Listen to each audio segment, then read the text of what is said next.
취업자 수가 최악의 상황에서 벗어나서 지난해는 일자리 반등에 해였다는 게 정부 입장인데 일자리를 구하기가 너무 어렵다는 목소리는 여전히 많이 나옵니다. 더 많이 일을 해야 하는 연령층에서는 상황이 나아지지 않아서입니다. 배양진 기자가 이들의 목소리를 들어봤습니다. 일자리 중심 국정 운영의 성과가 가시화되며 고용이 양적, 질적으로 뚜렷한 개선 흐름을 보인 일자리 반등의 해였습니다. 지난해 우리나라 취업자 수는 모두 30만 1,000명 늘었습니다. 최악이었던 재작년보다 나아지면서 V자 반등을 했다는 겁니다. 고용률도 1년 만에 다시 올라 67%를 기록했습니다. 정부는 실업 상황도 나아졌다고 했습니다.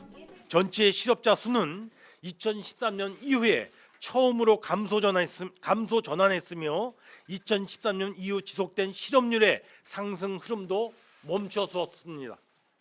정부의 이런 얘기를 들으면 일자리 상황이 아주 좋아진 것처럼 보입니다. 그런데 취업자가 30만 명 넘게 늘었다는 이 숫자, 한 걸음 떨어져서 보면 어떨까요? 37만 7천 명, 지난해 증가한 60세 이상 일하는 사람 숫자입니다. 이렇게 늘어난 일자리 상당수는 정부가 돈을 내 마련한 단기 알바 성격으로 파악됩니다. 교통안전지도나 놀이터 지킴이 같은 단순 업무를 하루 2~3시간 반복하는 일들이 많기 때문입니다. 다른 연령대를 위한 일자리는 오히려 줄어든 셈입니다. 문제는 또 있습니다. 실업자 수는 줄었다지만 실제로는 일을 안 하면서 실업 통계엔 잡히지 않는 사람들은 늘었기 때문입니다. 쉬었음, 일할 능력은 있지만 일자리 구하기를 포기한 사람들인데 이런 사람들이 처음으로 200만 명이 넘었습니다. 이 중 23만 8천 명이 지난해에 늘었는데 주로 60대 이상 은퇴자가 여기에 해당하지만 지난해엔 정년이 안 된 60대 이하에서 더 많이 늘었습니다. 이러니 더 많이 일하고 돈도 더 벌어야 하는 연령층에선 일자리 개선 효과를 잘 못 본다는 지적이 나옵니다. 무엇이 문제인지 현장의 목소리도 이어서 들어봤습니다. 취업자 수가 늘었다지만 많은 40대에게는 다른 세상 얘기입니다. 46살 김기성 씨는 2달 전 직장을 떠났습니다. 아무래도 밑에 친구들도 있고 위에 분들은 또 이렇게 쉽사리 자리를 내려놓지는 않으시다 보니까 압박 아닌 압박 때문에 그렇게 그만두게 됐는데요.